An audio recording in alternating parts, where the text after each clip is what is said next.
imensas montanhas do Himalaia nunca perdoam. Na fronteira entre a terra e o céu, esta cadeia de montanhas se estende como um muro sem fim, com picos que ultrapassam 8.000 metros de altura, formando a mais alta e mais jovem barreira natural do planeta.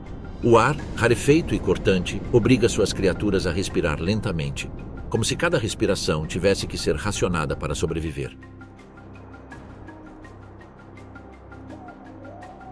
O clima é constantemente rigoroso. O frio penetra até os ossos, o vento corta a pele e a neve não cai em flocos macios.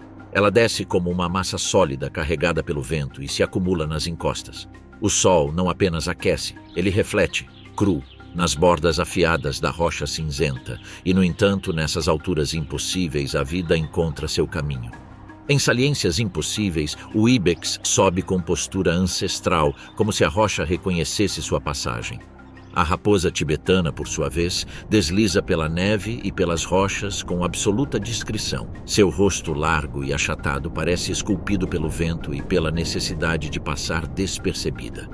Do matagal, o panda vermelho observa cautelosamente, seu rosto arredondado e suas orelhas pequenas falando de abrigo, sombra e reclusão. O falcão peregrino domina os céus com precisão letal, abrindo asas afiadas que rasgam o ar e suas presas. Seu ataque é uma máquina de guerra, uma tempestade de garras e velocidade projetada para derrubar presas ainda maiores, rasgando suas asas para garantir que não consigam escapar. E além das florestas, o taiken dourado avança com a lentidão dos antigos, coberto de pelos grossos que brilham como cobre na luz branca do planalto. Eles são presenças mínimas em um mundo imenso, criaturas moldadas pela altitude, silêncio e escassez. E seus rostos contam toda a história da adaptação. É nessas alturas que tudo desaparece: o som, a vegetação e o calor. A vida escondida entre sombras e penhascos, uma silhueta que espreita com a paciência de um fantasma. Não deixa rastros claros, nunca se deixa ver duas vezes, habita as encostas como uma sombra que não teme a altitude. Lá, onde a vida parece uma raridade, o leopardo das neves caça. Ninguém o vê chegando, não há debandada quando ele se aproxima. Ele não ruge, não corre violentamente. Sua caçada é mais como um sussurro entre rochas. Enquanto outras espécies sobrevivem apesar do ambiente, ele se adapta tão perfeitamente que parece ter sido criado para essas montanhas. Ela se move com precisão silenciosa, deslizando por estreitas saliências, contornando abismos, sem quebrar a harmonia da paisagem. Suas presas raramente o detectam antes do salto final. Caça ao amanhecer ou nas últimas horas do dia. Seu padrão de caça é crepuscular, secreto e furtivo. Persegue baral, ibex siberiano, argali e mamíferos menores, como marmotas. Mas mesmo neste terreno, o sucesso não é constante. Caçar nestas montanhas depende não apenas de força ou furtividade, mas também de resistência. Encontrar presas exige viajar quilômetros por penhascos, encostas e vales, na esperança de encontrar uma trilha que nem sempre leva a algo vivo. A fome o acompanha a cada passo, apertando seu corpo por dentro, mesmo quando tudo ao redor permanece imóvel. Em média, um leopardo das neves precisa de 3 a 5 quilos de carne por dia para sustentar seu metabolismo. Essa quantidade pode significar caçar uma presa grande a cada 1 ou 2 semanas, além de dias inteiros sem comida, porque não há abundância neste ecossistema. Tudo é escasso, disperso, elusivo. É por isso que cada parte do seu corpo foi esculpida para otimizar energia e precisão. Suas patas largas e densamente peludas funcionam como raquetes de neve naturais, mantendo-o na neve profunda. As almofadas plantares são cobertas por uma camada de pelos grossos que as protegem do contato direto com o gelo. Mas o mais impressionante de todos os seus atributos anatômicos são seus olhos. Ao contrário de outros grandes felinos, os olhos do leopardo das neves têm uma abertura ligeiramente mais arredondada, com íris claras e uma orientação para a frente que lhe dá uma visão binocular ampliada. Não são olhos projetados para serem ofuscados pelo sol, como os de um leão, mas sim para interpretar as menores nuances de movimento em um ambiente estático, uniforme e branco. Acredita-se que esse formato e localização permitem capturar com mais eficiência silhuetas em movimento a grandes distâncias, mesmo em condições de iluminação difusa. Uma adaptação à neve, aos reflexos e ao horizonte sem limites. Mas não são apenas os olhos que inspiram admiração. Cada parte do seu corpo parece projetada para resistir ao improvável. Sua cauda longa, densa e flexível é muito mais do que um meio de equilíbrio em movimento. É uma ferramenta térmica, um contrapeso na encosta, uma pelagem que a envolve quando repousa na neve. Em alguns exemplares adultos, pode ultrapassar 1 metro de comprimento e representa quase todo o corpo. Ele o usa como contrapeso em seus saltos acrobáticos entre as pedras, mas também como abrigo.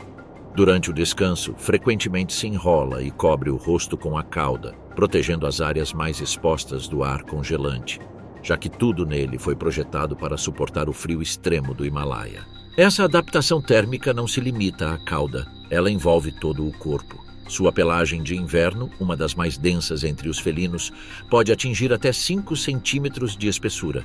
Sua pelagem forma 2 camadas, um subpelo denso que retém o calor como um cobertor invisível e uma pelagem externa longa e oleosa que repele a umidade, impedindo que a neve derretida ou o vento gelado penetrem na pele. Este casaco protege você do frio intenso e, ao mesmo tempo, envolve você em um disfarce perfeito. Sua cor cinza claro, com manchas arredondadas e difusas, permite que ela se misture às sombras projetadas pela neve e pelas rochas.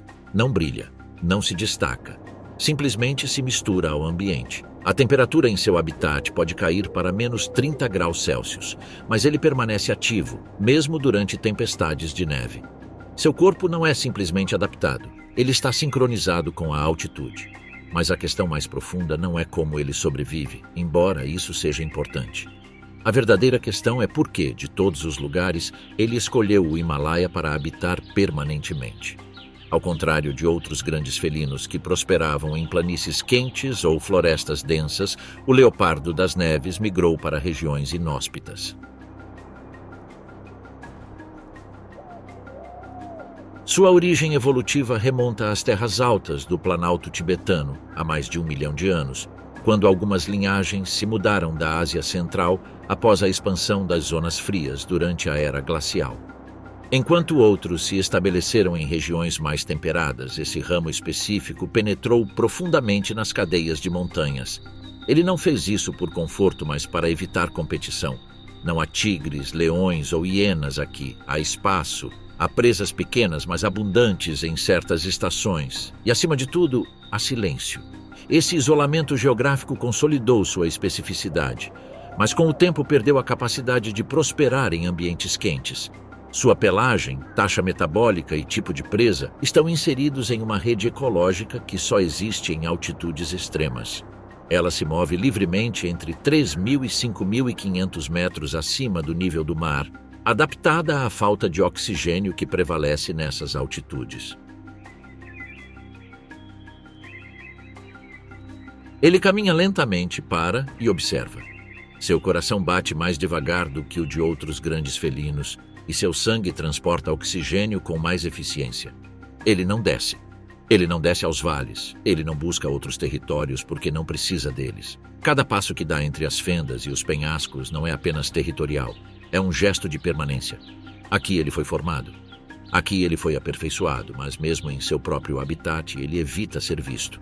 Não por medo, mas por estratégia. É um animal profundamente esquivo.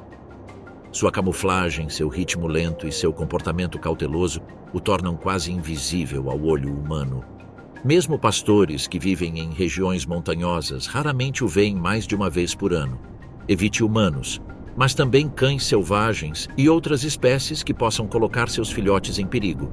Ele é um predador paciente, mas também cauteloso. Essa combinação de poder e prudência o tornou quase mítico nestas terras. À beira do Himalaia, onde tudo desacelera, o ciclo da vida também se regula lentamente. A leopardo das neves fêmea não se reproduz com frequência. Ao contrário de outros felinos cuja fertilidade é determinada pela abundância sazonal, ela deve encarar cada gestação como uma aposta de longo prazo. Os filhotes nascem na primavera, no final do inverno mais rigoroso, quando o degelo começa a revelar os vales e a primeira presa se torna acessível. A fêmea, que gestava silenciosamente há 100 dias, escolhe fendas profundas nas rochas, abrigos escondidos entre a pedra e a neve, onde o vento não alcança. Ali, na escuridão total, nascem entre 1 e 3 bebês, cegos, surdos e cobertos por uma pelagem lanosa que já prenuncia o isolamento. Nas primeiras semanas, ela fica por perto. Ela amamenta, limpa e regula a temperatura dos bebês com o próprio corpo. Não há ajuda, não há homem protetor. Como acontece com a maioria dos grandes felinos, incluindo o tigre, seu parente genético mais próximo, a fêmea procria sozinha. Mas, ao contrário do tigre, que muitas vezes deixa seus filhotes por horas em busca de comida, o leopardo permanece por perto. Ele se move pouco, arriscando apenas o mínimo necessário. Sua cautela, que na vida adulta é uma estratégia, se torna um sacrifício na maternidade. No entanto, nem todos os felinos agem da mesma forma. Leoas se reproduzem em grupos. Onças pintadas fêmeas, assim como tigresas, vagueiam sem olhar para trás. Panteras podem abandonar uma ninhada se a caça for escassa. Mas a fêmea do Himalaia passa mais tempo com seus filhotes do que a maioria de seus pares. Ela fica com seus filhotes por mais de 22 meses, guiando-os por trilhas, ensinando-os a perseguir e acompanhando-os lentamente por ravinas em busca de presas de verdade. Tudo o que eles sabem, eles aprendem ao seu lado, sem sinais, sem palavras, apenas observação silenciosa e repetição. Essa dedicação prolongada não é mera coincidência. É o resultado de uma pressão evolutiva de longa data que favoreceu mães persistentes, aquelas capazes de transmitir habilidades com clareza e consistência. Em um ambiente onde as presas são escassas e difíceis de capturar, somente os filhotes que aprendem com paciência e precisão sobrevivem. Cada lição é vital, desde a leitura de sombras e relevo até o aperfeiçoamento da técnica de espreitar entre neve e rochas. Sem essa instrução cuidadosa, as chances de sobrevivência diminuem drasticamente. Essa diferença no vínculo materno pode ser refletida na própria estrutura do rosto do leopardo das neves. Ao contrário de outros felinos com feições ásperas e ameaçadoras, seu rosto transmite uma suavidade inesperada, como se sua expressão sugerisse calma, até mesmo paciência, em contraste com seus hábitos de caça. Não é apenas uma questão de estética. Esse formato pode refletir uma vida prolongada para os jovens. Seus filhotes, quando começam a se movimentar, permanecem próximos de terrenos rochosos, brincam com cautela, exploram sem se afastar muito. A mãe os deixa avançar, mas ela observa.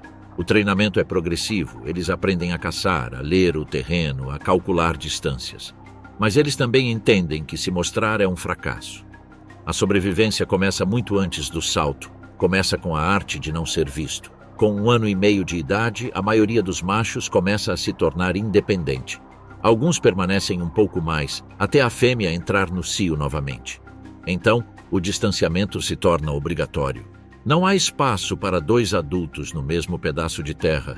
O Himalaia é vasto, mas a comida é escassa e cada animal precisa viajar dezenas de quilômetros para garantir seu sustento. Os filhotes do leopardo das neves não são numerosos, não precisa ser. Cada indivíduo, se sobreviver ao primeiro inverno, tem grandes chances de chegar à idade adulta. E quando isso acontece, o ciclo recomeça. Silencioso, solitário, invisível. Mas nem tudo no Himalaia são precipícios e picos gelados, porque há outros domínios, extensões secas e áridas, onde a neve dá lugar a pedras e pastagens amarelas. Áreas sem árvores, sem sombra, sem esconderijos, onde o horizonte parece se estender em todas as direções. Neste mundo aberto e solitário, vive um animal que não precisa desaparecer, pois sabe como se integrar à paisagem. É aí que surge a raposa do Tibete. Não desce para vales, nem sobe para picos.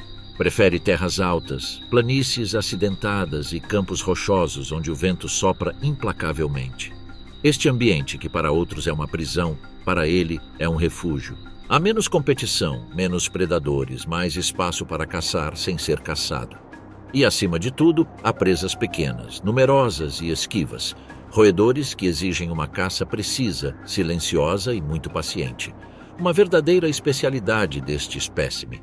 De todas as espécies do seu gênero, a raposa do tibetano é uma anomalia. Ela é mais baixa que suas parentes do norte e mais robusta que suas contrapartes do sul.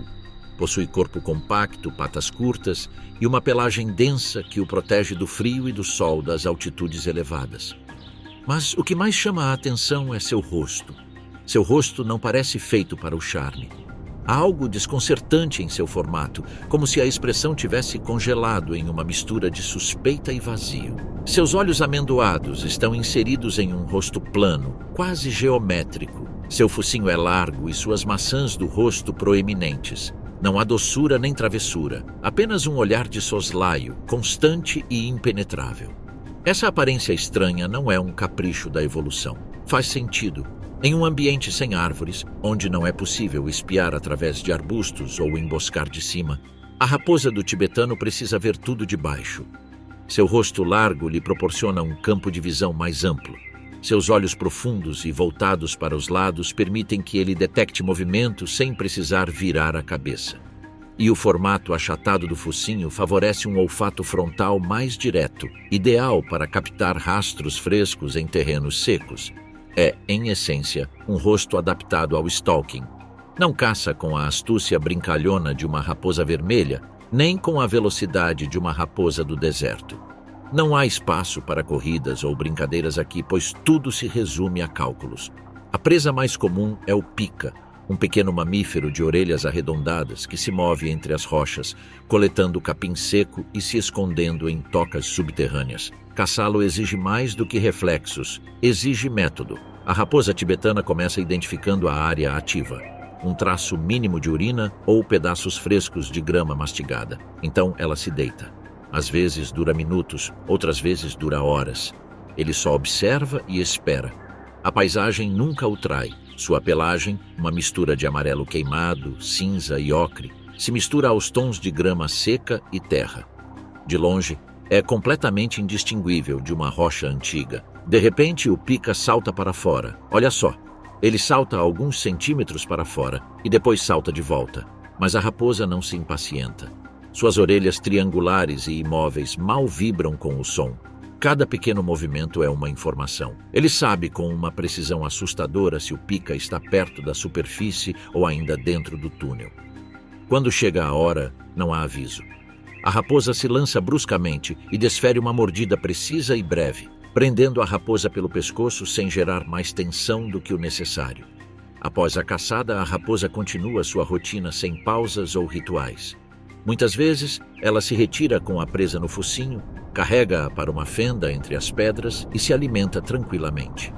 Se a estação permitir, eles podem armazenar parte da comida em tocas escondidas para os dias mais difíceis. Inteligência não é apenas uma questão de reflexos. É saber quando economizar e quando gastar. As presas que eles costumam capturar são pequenas, como o pica, que fornece entre 100 e 150 calorias, enquanto uma raposa tibetana pode precisar de cerca de 600 por dia no inverno. No entanto, essa pequena quantidade pode fazer a diferença entre caçar novamente com energia ou fracassar devido à fome. É por isso que cada movimento importa. Nas alturas agrestes do Himalaia, nenhum esforço é desperdiçado. Nada de improvisação. Erros não podem ser substituídos. Embora sua dieta também inclua pequenos roedores, insetos e, ocasionalmente, carniça, o pica é sua presa preferida. Sua distribuição coincide com a da raposa e sua abundância determina o ritmo reprodutivo. Se os picas forem escassos, não haverá filhotes naquele ano. Esse é o equilíbrio perfeito. Mas a raposa do tibetano não depende apenas do olfato e da paciência. Seus ouvidos são uma ferramenta cirúrgica. Ela consegue detectar o leve farfalhar de um pica se movendo no subsolo, ou o mais leve farfalhar de grama pisoteada.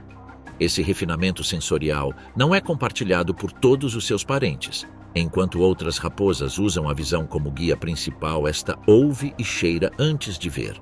Ele também não precisa correr, pois a paisagem não permite. Não há túneis para perseguir, nem arbustos para desviar.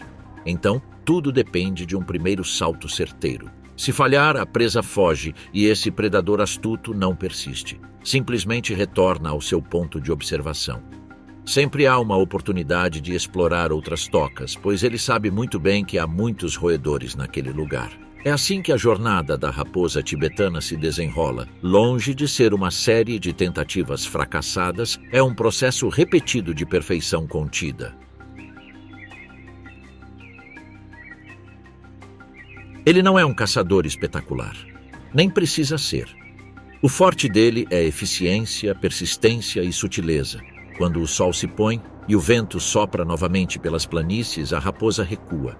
Não deixa rastros visíveis. Não marca sua passagem. A presa se foi.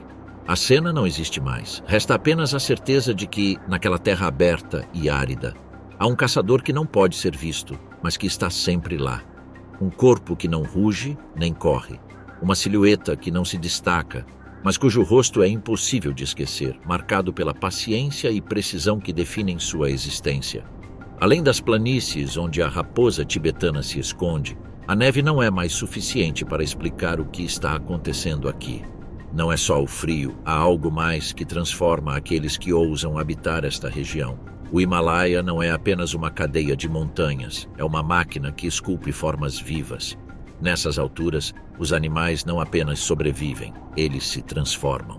Dos planaltos tibetanos às saliências geladas do Karakorum, os corpos obedecem a uma lei não escrita.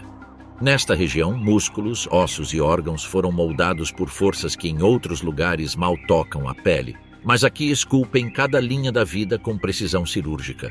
É por isso que os rostos são diferentes, porque a evolução, aqui, não se limita a adaptar, ela reescreve. Os rostos dos Himalaias são diferentes de todos os outros. Seus olhos se estreitam, seus narizes se expandem, suas bochechas são alongadas ou achatadas, dependendo da espécie. Nada responde a uma estética, tudo responde a uma necessidade. A mais de 4.000 metros acima do nível do mar, a atmosfera oferece apenas 60% do oxigênio disponível ao nível do mar, e à medida que a altitude aumenta, essa proporção diminui ainda mais. Para qualquer organismo, essa falta representa um limite. Para espécies que habitam essas alturas há milhares, talvez milhões de gerações, é um convite à transformação. Narizes maiores não são um capricho evolutivo, são câmaras de compensação. Estruturas internas repletas de dobras que aquecem o ar frio antes que ele chegue aos pulmões. Os seios nasais expandidos permitem a retenção de todas as moléculas de oxigênio possíveis. Em alguns mamíferos, até mesmo os ossos do rosto são reestruturados para permitir maior espaço interno sem aumentar o volume externo do crânio. Os olhos se estreitam. A luz nessas alturas reflete violentamente. A neve age como um espelho perpétuo e a retina precisa ser protegida. É por isso que os olhos da raposa tibetana não são suaves ou arredondados, mas sim inclinados e angulares como fendas defensivas. É por isso que o leopardo das neves tem um olhar que parece se esconder atrás de uma máscara de sombras. O sangue também muda. A concentração de glóbulos vermelhos nessas espécies é uma das mais altas do reino animal. Mas não basta ter mais, é preciso melhorá-los. A hemoglobina se torna mais fina, mais eficiente na captura de oxigênio, mais resistente ao estresse e menos dependente da frequência cardíaca. O coração, por sua vez, aumenta de volume, não para gerar velocidade, mas para manter a pressão sanguínea em condições que esmagariam outras espécies. Até o metabolismo dele se torna uma história diferente. Não há gordura visível, mas há reservas ocultas sob a pelagem. As camadas internas de gordura marrom, que em outros animais só são ativadas em situações extremas, permanecem ativas ali durante grande parte do ano. E isso muda não só o peso, mas também o comportamento. Os movimentos se tornam mais calculados, mais lentos, mas igualmente letais. Não há espaço para desperdício de energia. É por isso que a anatomia se torna um mapa de decisões. A raposa do tibetano não precisa correr como suas primas do norte. Ela precisa espreitar sem ser vista, camuflando-se em terrenos áridos e sem cobertura. Seu rosto largo, achatado, com orelhas eretas e olhos puxados não é estranho, é perfeito. Cada linha em seu rosto responde à necessidade de ver mais sem se mover, de ouvir mais sem se alertar, de cheirar mais sem se expor.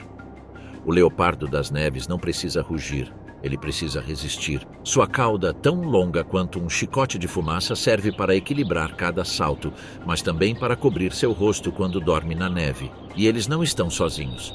O ibex do Himalaia tem uma caixa torácica mais profunda do que qualquer outra cabra. Seu corpo foi projetado para saltar sem respirar, para correr morro acima sem desabar.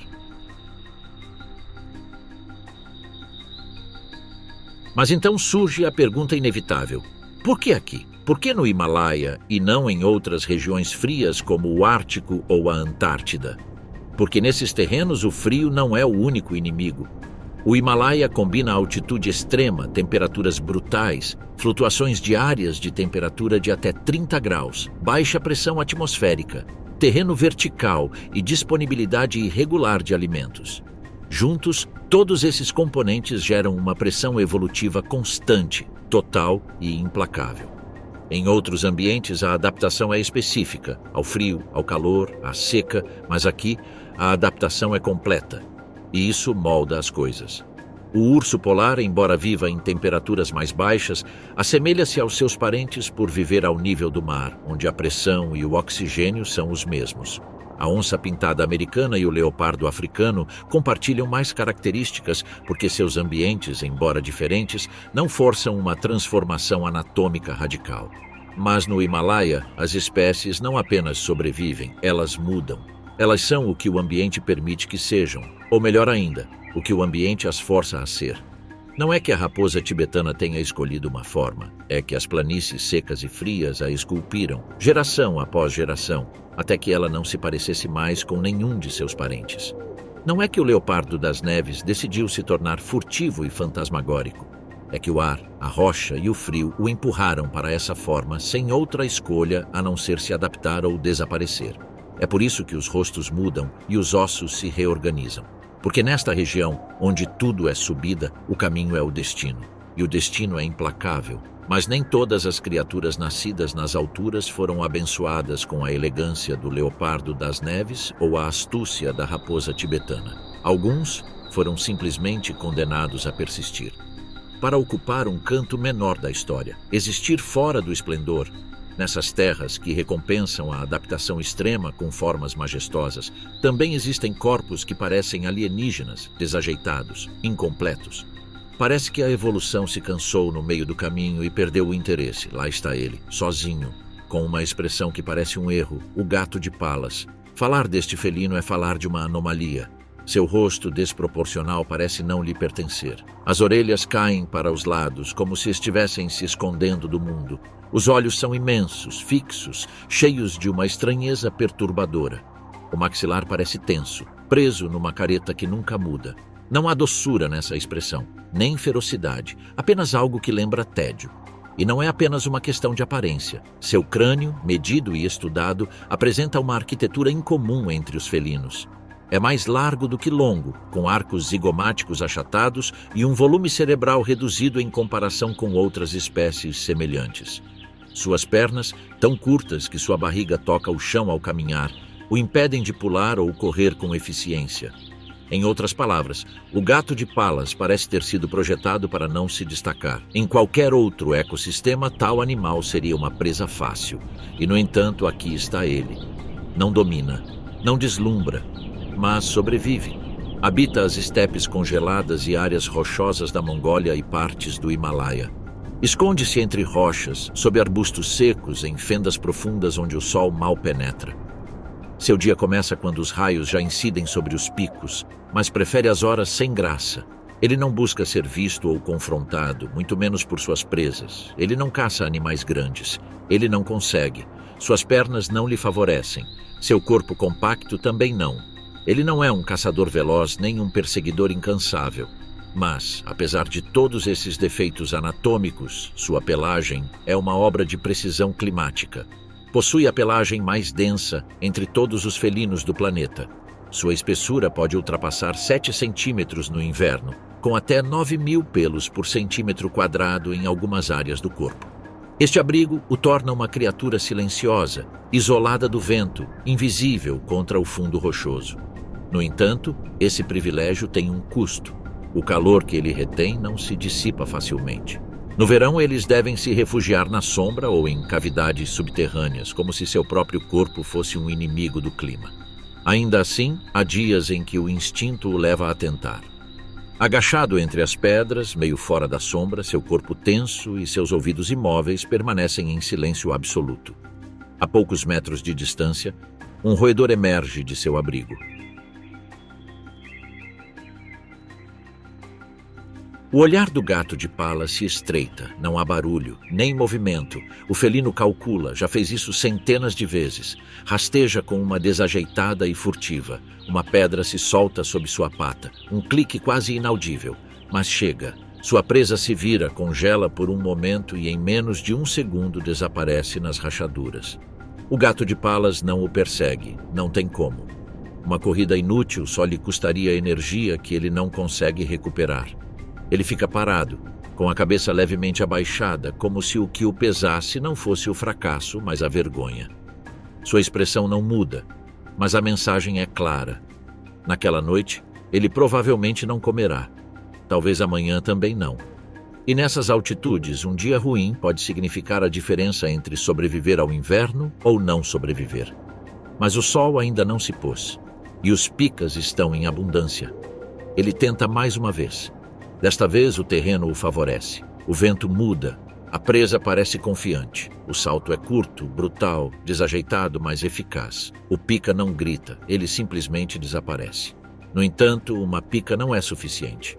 Um adulto precisa de pelo menos 5 por dia para sustentar seu metabolismo em climas frios. A caça é constante, a presa é mínima, o desgaste é enorme. Em um ecossistema onde outros caçadores perseguem presas que pesam dezenas de quilos, ele se contenta com uma mordida de apenas algumas calorias. Seu mundo é feito de minúcias, de margens. Sua vida, uma luta constante entre o instinto e a limitação. E talvez aí resida a sua tragédia silenciosa. Porque se o gato de palas sonha em ser um felino, se aspira a uma existência que não dependa da caça de ratos, terá que conquistar um destino que seu corpo não pode mais seguir. A montanha o moldou, sim, mas não para se impor. Deixou-o quase sem condições de desaparecer. Num ambiente que exalta a adaptabilidade, ele é quase intolerante. E ainda assim permanece. Quando a noite cai, ele não ruge. Ele não uiva, ele apenas se esconde mais uma vez, com seu olhar severo e seu corpo envolto no pelo mais grosso do planeta. Ele sabe que não domina essas alturas, mas enquanto ele continuar respirando, ele se recusa a cair. Em outras regiões dessas montanhas, a fragilidade não tem lugar. Existem criaturas que não vivem nas sombras nem se movem furtivamente. Eles não esperam o momento certo, eles o criam. A presença deles é imponente. Não pelo barulho, mas pelo peso, pelo que representam. Há corpos que não nasceram para o segredo. Impõem-se com massa, com força, com uma presença impossível de ignorar. Não é um touro, nem uma cabra, nem um veado, e no entanto tem um pouco de tudo isso. De longe, sua figura é desconcertante. Um corpo enorme, coberto por um manto dourado que brilha mesmo sob a densa neblina da floresta. Ele caminha com a tranquilidade de quem não precisa temer. Seu olhar é profundo, firme e inquietante. Ele não busca provocar, mas provoca. Porque há algo inquietante nele, como se fosse uma criatura perdida no tempo, uma relíquia viva de um mundo mais antigo e selvagem. O taikin dourado habita as encostas enevoadas do Himalaia Oriental.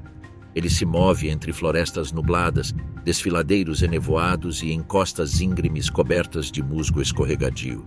Ele vive onde a lama nunca seca e o ar é saturado de umidade, e apesar de pesar mais de 300 quilos, ele sobe com confiança por trilhas que nem leopardos ousam trilhar. O dia começa com a busca por comida. Eles caminham em pequenos grupos, liderados por fêmeas veteranas. O rebanho se move lentamente, sem pressa, parando em arbustos, cascas e samambaias. Sua dieta não é seletiva, mas é constante. Ele precisa comer o dia todo para manter esse corpo gigante. A chave para sua sobrevivência está em seu sistema digestivo, capaz de processar fibras resistentes que outros herbívoros simplesmente descartam. Essa eficiência interna, no entanto, não é a única coisa que o diferencia dos demais. Mas há outra característica que torna o taikin dourado um enigma biológico, seu nariz desproporcionalmente longo, pendurado e monumental. Não é uma deformidade ou um excesso estético da evolução. É uma estrutura perfeitamente projetada para aquecer o ar gelado antes que ele chegue aos pulmões. Dentro daquela grande cavidade nasal, o ar gira, aquece e aquece o peito.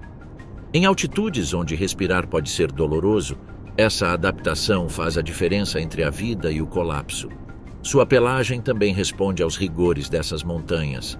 Sua pelagem, de um tom dourado cremoso com nuances ocres, não é mera casualidade. Cada fibra é revestida por uma secreção oleosa que a torna impermeável. Mesmo na chuva mais forte, a água desliza sem encharcar a pele. É uma camada protetora que abriga e defende, como um manto cerimonial tecido por séculos de seleção natural. Cada aspecto do seu corpo responde a um equilíbrio entre força e estabilidade. Seu corpo não foi feito para velocidade ou voo, ele foi feito para ficar em pé. Ele não ataca com ferocidade gratuita. Sua defesa é diferente, sua massa, sua postura, seu porte. Ele se mantém firme, com o peito estufado e o olhar fixo. Ele não precisa de mais nada, esse olhar basta. Poucos ousam enfrentá-lo. E embora o leopardo das neves tenha tentado em mais de uma ocasião abater um de seus filhotes, raramente consegue. A captura de um adulto é um desafio muito custoso. Durante os meses mais quentes, eles formam rebanhos de até 40 indivíduos. Essa união não é coincidência. Em grupos, os takings dourados se beneficiam de sua quantidade. Mais olhos atentos ao perigo, mais corpos abrindo caminho pela densa vegetação rasteira e mais pegadas marcando rotas seguras nas montanhas. O calor também é melhor conservado quando os corpos se aglomeram em repouso e os filhotes aprendem observando os adultos. Viver sozinho para uma criatura deste tamanho é uma aposta desnecessária. Em grandes altitudes, a cooperação é parte inerente da sobrevivência. Mas a harmonia não dura o ano todo. Quando as nuvens se adensam e o frio aperta, algo se quebra. O rebanho se dispersa, a descida começa. Eles buscam áreas menos expostas, onde o alimento é escasso, mas ainda acessível. Não se trata mais de resistir ao clima, mas de encontrar energia suficiente para enfrentá-lo. Eles não migram para longe, mas mudam de altitude seguindo o ritmo imposto pelas montanhas, subindo quando há comida disponível, descendo quando o gelo sela a vegetação. Esse ritmo não apenas guia seus movimentos, mas também marca momentos-chave em suas vidas. Os filhotes nascem no final da primavera, quando a vegetação começa a se renovar e as chuvas cessam. Apenas um por ninhada. Desde o primeiro dia, eles ficam perto da mãe, protegidos pelo círculo fechado do grupo. O macho adulto não participa da reprodução. Durante grande parte do ano, permanece solitário, percorrendo grandes distâncias. Somente durante a época de acasalamento ele se aproxima, competindo com outros machos pelo direito de se reproduzir. Os confrontos são breves, mais demonstrativos do que violentos. Dois corpos imensos se chocam em meio a uma chuva de terra e vapor, uma cerimônia de força e respeito. Eles não buscam ferir uns aos outros, mas sim estabelecer hierarquias sem colocar em risco sua integridade física, vital para a sobrevivência e reprodução. Tudo se decide em segundos. Quem cede se afasta sem ressentimento, e assim o equilíbrio no grupo se mantém.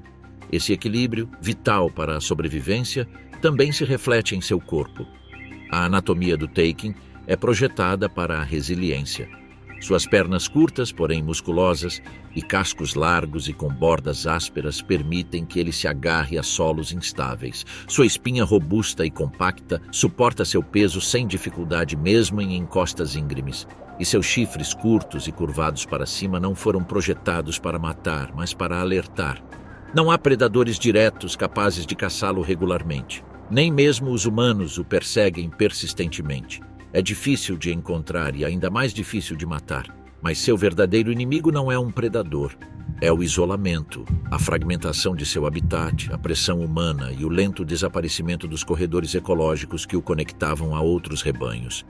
Ele sobrevive, sim, mas cada vez mais sozinho. Há algo mais que precisa ser dito sobre o taking dourado, algo que não é mencionado nos livros. É um animal que exige silêncio. Você o vê, parado ali na lama, seu pelo brilhando com uma luz impossível, seu nariz enorme respirando o mundo, e tudo para. Não se move graciosamente, não caça com astúcia, não canta nem plana, mas está lá, e isso basta. Nessas montanhas, onde tudo parece ter sido esculpido pelo vento e pela pedra, o taiquim dourado é um monumento vivo à persistência. Ele não se destaca pela velocidade ou agilidade, mas por algo mais profundo, uma lealdade radical à sua terra, ao seu clima, à sua forma. Ele não se adapta ao mundo, ele força o mundo a aceitá-lo. E quando a espessa neblina da tarde cai e os rebanhos se reúnem nos penhascos, a última coisa que você vê é sua silhueta dourada cruzando a lama, arrastando consigo uma história que o tempo ainda não terminou de contar. Nas alturas selvagens do Himalaia, onde o vento quebra rochas e o oxigênio é sempre escasso, existe uma criatura que desafia as leis do equilíbrio. Ela é robusta, poderosa e escala paredes quase verticais com a confiança de alguém que nasceu para fazer o impossível. É o Ibex do Himalaia. E vê-lo avançar ao longo da borda de uma montanha não é apenas um exemplo de tenacidade. É a prova de que a evolução, sob pressão, pode criar algo mais próximo de um milagre do que de uma criatura. Suas pernas, curtas, mas desproporcionalmente fortes, são projetadas para suportar o peso de um corpo enorme em cristas que mal oferecem espaço para apoiar um casco. Cada um desses cascos é fendido, com uma superfície áspera e aderente que se encaixa como uma luva nas rachaduras do solo. O Ibex não anda, ele cava. Seu centro de gravidade é tão baixo, seus músculos tão bem distribuídos que ele pode girar, subir e parar repentinamente em um plano inclinado, como se o vazio ao seu redor não existisse. Mas o que mais chama a atenção à primeira vista são seus chifres. Curvados para trás em uma poderosa parábola, eles impressionam pelo seu comprimento, que pode ultrapassar 1 metro, e pela sua textura áspera, esculpida com precisão pela seleção natural. Esses anéis grossos e irregulares não estão ali para exibição ou decoração. Cada uma marca um ano de vida e crescimento, como os anéis de uma árvore. Mas seu relevo também serve para dissipar a energia dos impactos. Quando 2 homens colidem em uma disputa de poder, essas rugosidades agem como uma superfície de atrito e absorção. Eles impedem que o impacto seja transmitido diretamente ao crânio. Em outras palavras, são uma arquitetura protetora. E, no entanto, o Ibex não se resume apenas à força. Há uma qualidade peculiar em seu olhar. Suas pupilas não são redondas ou verticais como as dos grandes felinos. São horizontais, alongadas como uma fenda. E esse formato tem uma razão funcional de precisão surpreendente. Ele permite que você mantenha um horizonte visual estável, mesmo quando seu corpo estiver inclinado em terrenos íngremes. Dessa forma, o animal consegue se movimentar sem perder a noção do espaço ao seu redor, detectando qualquer ameaça ou rota de fuga sem virar o pescoço. Esse design ocular é compartilhado por muitos ungulados das montanhas, mas no Ibex do Himalaia ele atinge uma perfeição adaptativa que beira a perfeição. Outra característica marcante é o longo cavanhaque que pende do queixo. Não é apenas um ornamento. Como a juba de um leão, essa barba pode indicar maturidade, dominância ou o estado hormonal de um macho. A testosterona estimula seu desenvolvimento, e seu tamanho e densidade podem influenciar o reconhecimento social dentro do grupo. Não é apenas uma marca visual, é um sinal químico vivo. Poucas espécies levaram o conceito de comportamento extremo tão longe quanto o Ibex do Himalaia. É como uma cabra turbinada.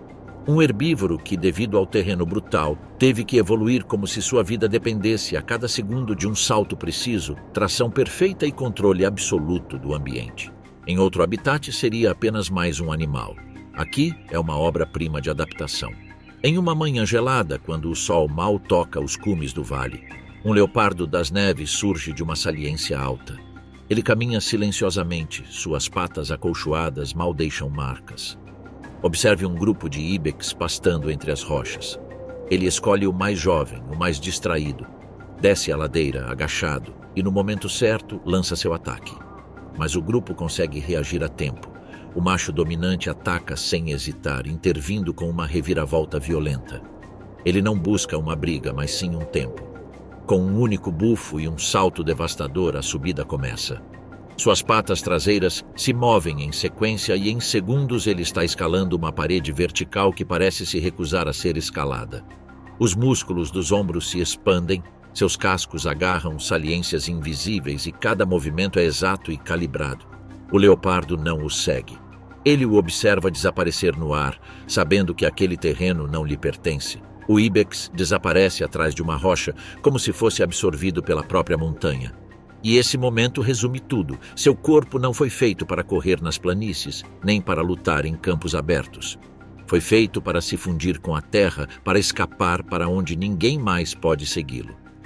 Ao contrário de outros grandes herbívoros, o ibex não depende das planícies nem de migrações em massa.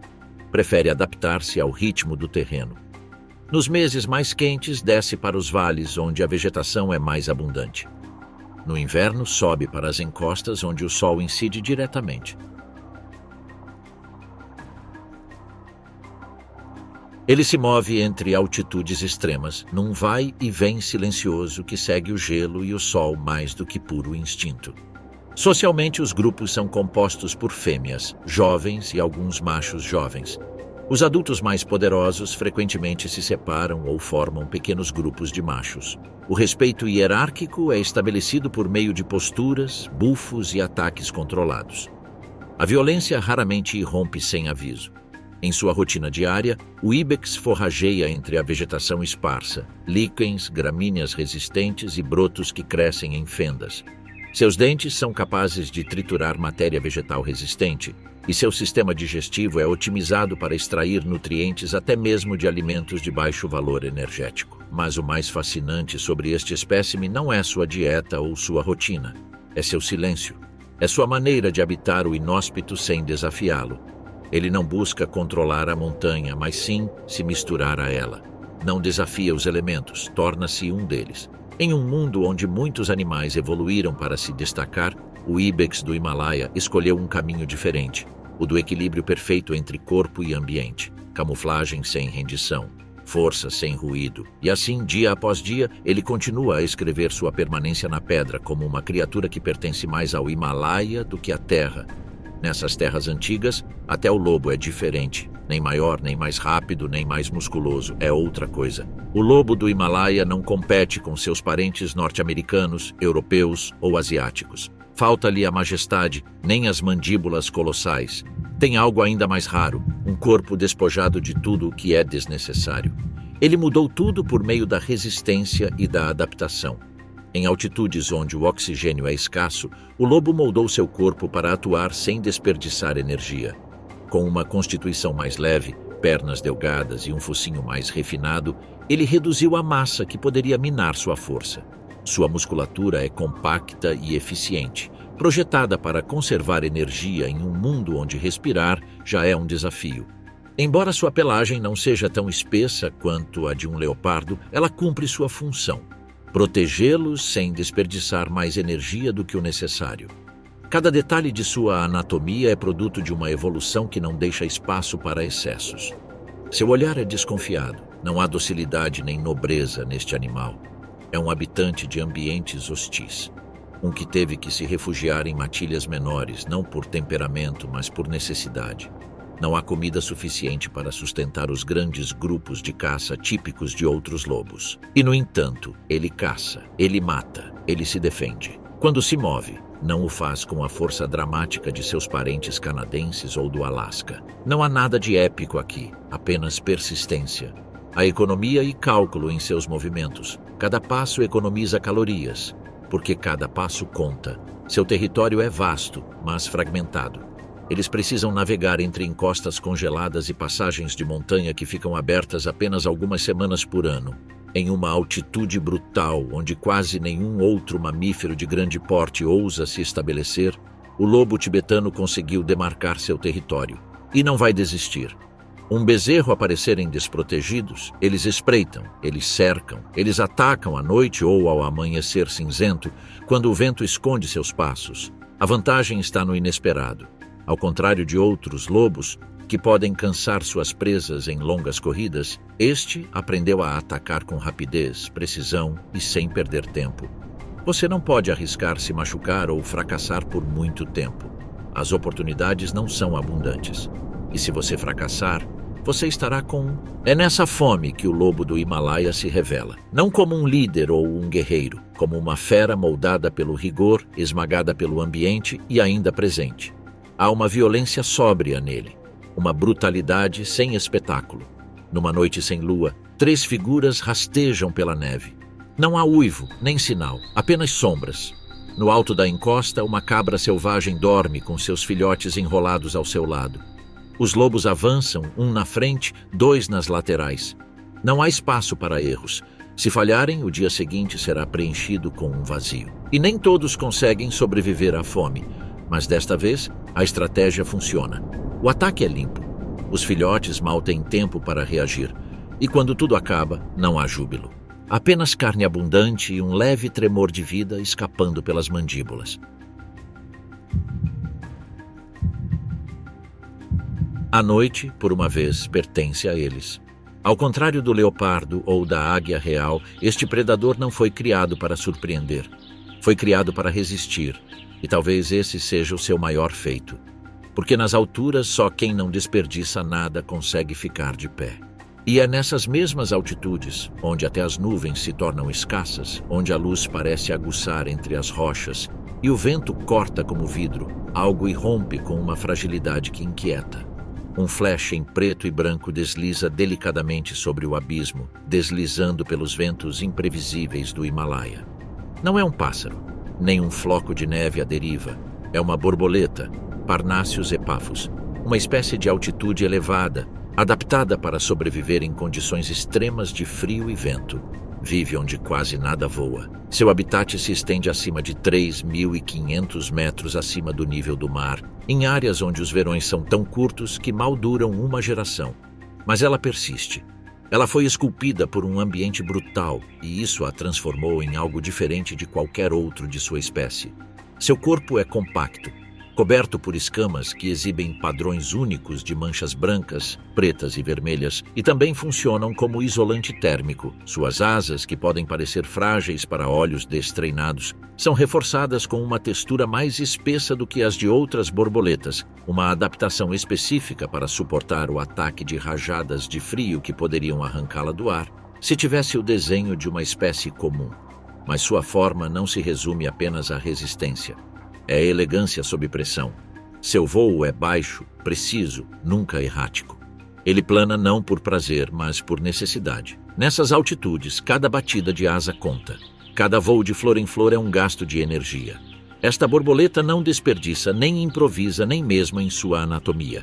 A cor de suas asas não é apenas para enfeitar. No Himalaia, onde a radiação solar é intensa, as áreas claras refletem parte dessa energia, enquanto as áreas escuras, especialmente nas bordas, absorvem calor durante os breves momentos em que o sol consegue penetrar na neblina. Essa combinação transforma suas asas em um regulador térmico primitivo, permitindo que ele permaneça ativo quando muitas outras criaturas teriam sucumbido ao frio. Seu ciclo de vida, condicionado pela brutalidade das estações, é igualmente surpreendente. A fêmea deposita seus ovos em plantas específicas do gênero Corydalis, que crescem apenas em nichos específicos de altitude e orientação. As larvas eclodem com um metabolismo adaptado ao frio, crescendo lentamente, como se sua biologia entendesse que tudo no Himalaia deve se mover com extrema paciência. Eles podem entrar em estado de letargia se as condições piorarem, atrasando seu desenvolvimento para sobreviver. E quando se transformam em pupas, algumas chegam a passar o inverno inteiro nesse estado, congeladas no subsolo, esperando o degelo. Só então, quando o gelo recua e os vales se abrem brevemente para o sol, surge o adulto, uma borboleta que se desenvolveu na sombra durante meses e só conseguiu voar por alguns dias.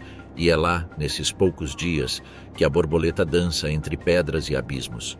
Voa abaixo, quase sempre rente ao chão, como se lesse as correntes invisíveis entre as rochas. Às vezes pousa em uma rocha quente para absorver calor. Outras vezes parece flutuar sem rumo. Mas isso é enganoso. Cada movimento responde a uma estratégia precisa, evitar o gasto desnecessário de energia, buscando o ponto exato onde o vento não o levará embora. Até mesmo seus grandes olhos compostos, adaptados para uma visão nítida sob o sol intenso, são calibrados para esses dias curtos e brilhantes em altitudes extremas. Enquanto ela voa sobre a grama seca, um movimento inesperado a força a fazer uma curva fechada. Uma figura desajeitada e menor tentou pegá-la. É uma marmota. Seu salto é tão breve e mal sucedido que a borboleta mal recua. Ela desaparece entre as pedras, ilesa, indiferente. A marmota a observa partir com uma mistura de aborrecimento e resignação. Não foi um ataque sério. Ele não era sua presa. Mas ela também não podia ignorar a possibilidade. E ao contrário dos grandes caçadores da cordilheira, a marmota do Himalaia não vive para conquistar ou impressionar. Sua existência não é definida por façanhas individuais. É tecida a partir de estratégias coletivas. Não corre como a raposa tibetana, nem se impõe como o taking, mas sobreviver. E isso aqui em cima é tudo o que importa. As marmotas vivem no limite infinito da morte, em colônias organizadas com precisão cirúrgica, enterradas sob solos que elas conhecem como mapas vivos. Entre 2.500 e 5.000 metros acima do nível do mar, elas se dispersam pelas encostas secas, entre rochas erodidas e pastagens que duram apenas alguns meses. O verão é curto e quando o frio chega, as marmotas já desapareceram. Elas não migram, não conseguem ficar acordadas. Elas se escondem, literalmente.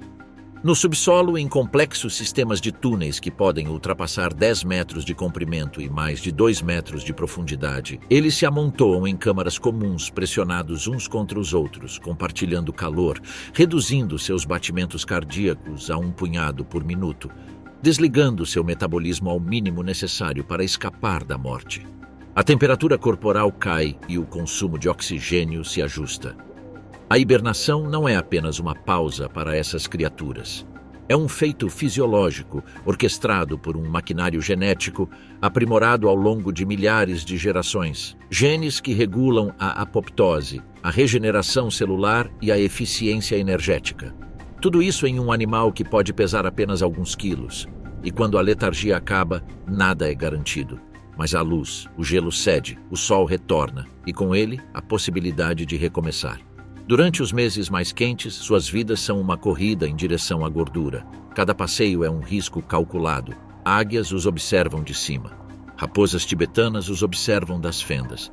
Às vezes, até um leopardo das neves ronda os mesmos vales. Ao contrário de outros roedores pequenos, desajeitados ou solitários, que facilmente se tornam presas de um predador, a marmota é evasiva, meticulosa e eficiente. Seus olhos detectam movimentos à distância. Seus ouvidos captam o menor farfalhar na grama. E, acima de tudo, ela confia na força de sua matilha. Em cada colônia, há sentinelas vigilantes. Quando uma assobia, todos congelam. Se o perigo persistir, um segundo apito soa, mais agudo e rápido. E então todos correm, não aleatoriamente. Correm para suas próprias tocas, sabendo exatamente em qual canto do terreno devem desaparecer.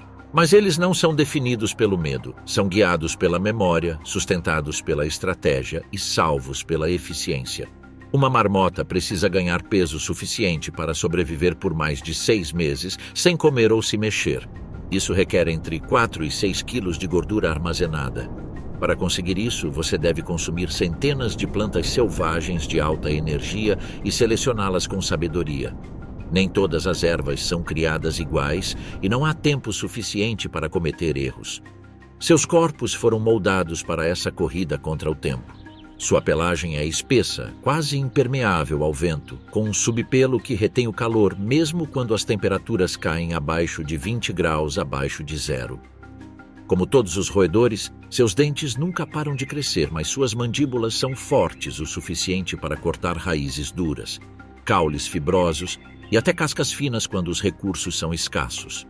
Eles são sociais, mas não caóticos. Cada colônia tem uma ordem implícita. Não há hierarquias como em uma matilha de lobos, mas há papéis. Alguns guardam, outros cavam.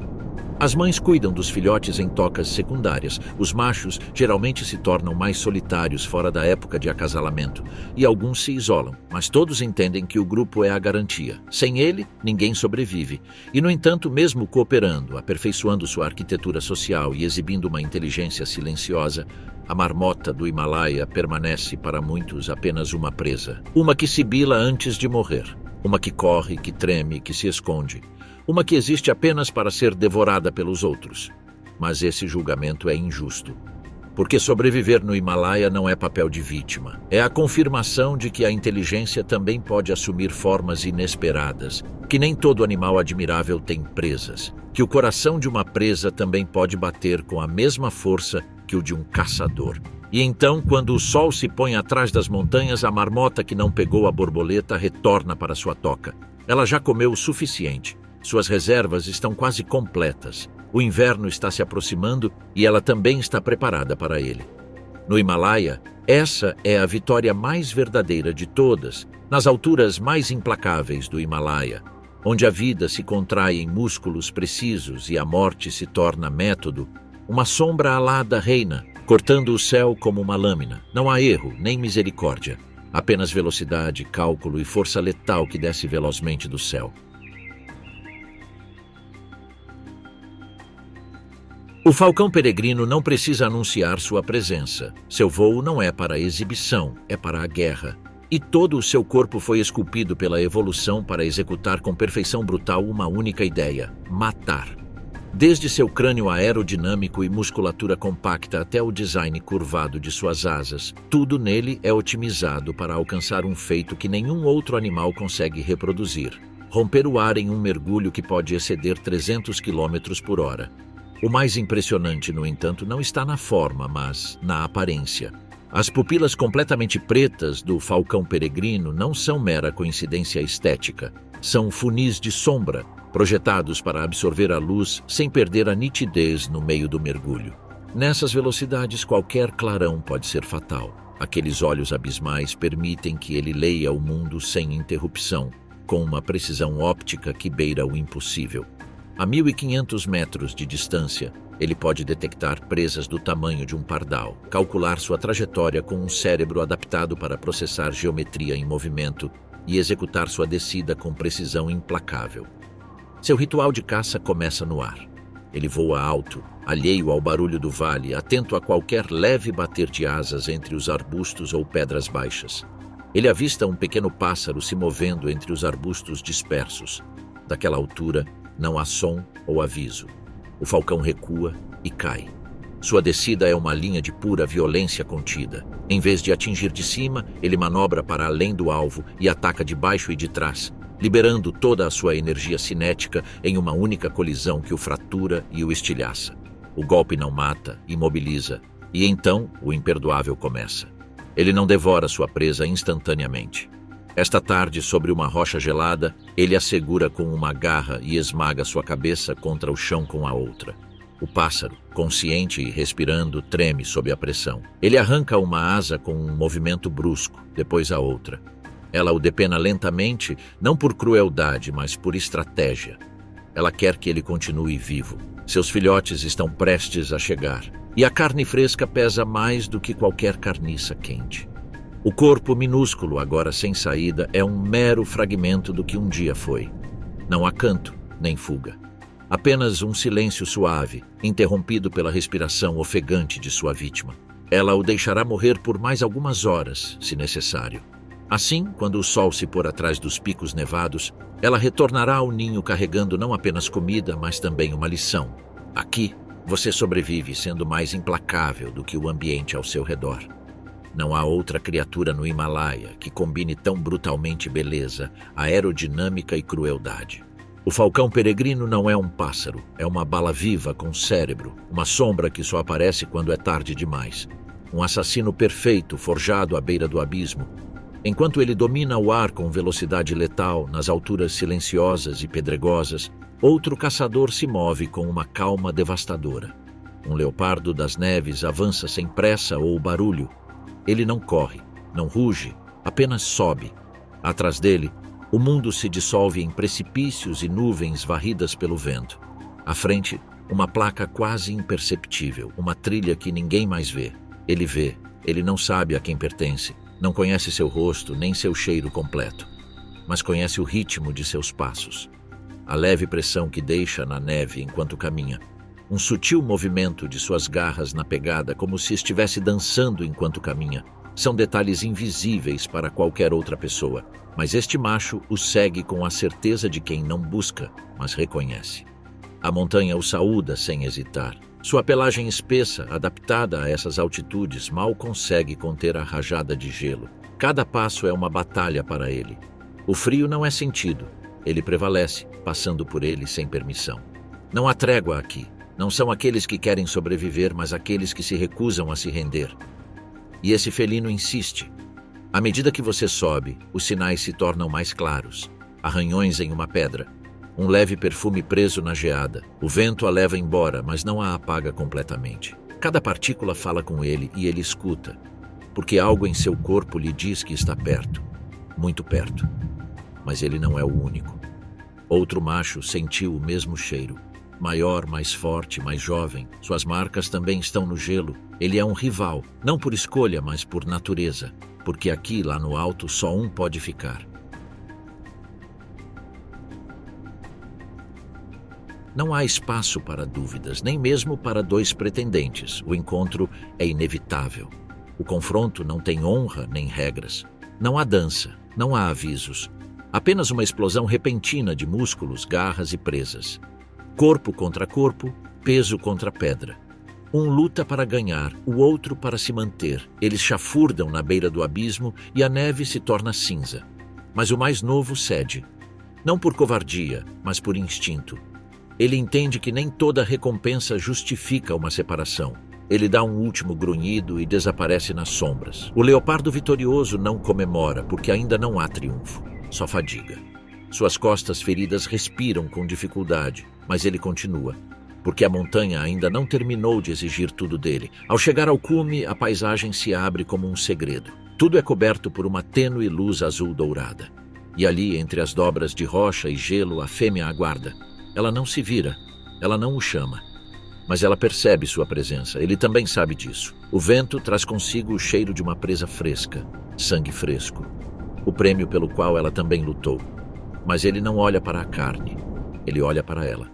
E pela primeira vez, ele a vê, sem rosnados, sem marcas de dominância. Eles apenas se aproximam, seus corpos não se chocam, eles se roçam. O rabo dela está entrelaçado ao dele, longo e pesado, como uma gravata frouxa. Eles se aconchegam. Nesse gesto simples, contido e inalterável, o Himalaia lhes concede um momento de descanso. Por uma noite, eles não são mais caçadores nem fantasmas do gelo. E enquanto a neve cai novamente, cobrindo gradualmente os rastros que ambos deixaram, o casal de leopardos descansa. Porque às vezes, mesmo aqui, bem acima do mundo, o instinto não busca apenas nutrição, ele busca perdurar. Estendendo-se pelas imponentes montanhas e vales do Himalaia, esta vasta cadeia de montanhas que se estende por mais de 2.500 quilômetros e em latitudes que variam de 26 a 37 graus norte, exibe um mosaico de ecossistemas únicos, de densas florestas temperadas a tundras congeladas que margeiam geleiras. Esta paisagem implacável abriga uma biodiversidade que desafia toda lógica e expectativa. Nessas alturas, onde o ar fica rarefeito e o frio penetra nos ossos, vivem criaturas como o leopardo das neves, que com seus olhos característicos e cauda em forma de leme, desafia a adversidade. A raposa tibetana, com sua anatomia singular, sentidos refinados e astúcia requintada. O gato de palas, pequeno e robusto, lutando para sobreviver em um mundo que parece não ter feito concessões a ele. O imponente teikin dourado, com seu nariz poderoso e pelo dourado que brilha sob o fraco sol da altitude elevada. E o ibex do Himalaia, uma cabra com esteroides, cujas garras e chifres contam histórias de resiliência e poder antigo. Cada uma dessas criaturas é um testemunho vivo da capacidade da vida de se reinventar, de se adaptar a um ambiente onde apenas o essencial perdura, onde a elegância e a força são reinventadas sob a pressão implacável do frio, da altitude e da escassez. O Himalaia não é apenas um lugar no mapa, é um monumento natural à resiliência, um santuário onde a evolução criou formas e comportamentos únicos, diferentes de tudo o que já foi visto em qualquer outro lugar do planeta. Nessas alturas, a vida não apenas sobrevive, ela se transforma, é moldada e se expressa em sua forma mais pura e extrema. E embora esta jornada, através de suas montanhas e seus habitantes, termine aqui, o Himalaia permanece um mistério em aberto, um desafio constante onde a vida abre caminho em meio à dureza, encontrando maneiras inesperadas de perdurar e surpreender.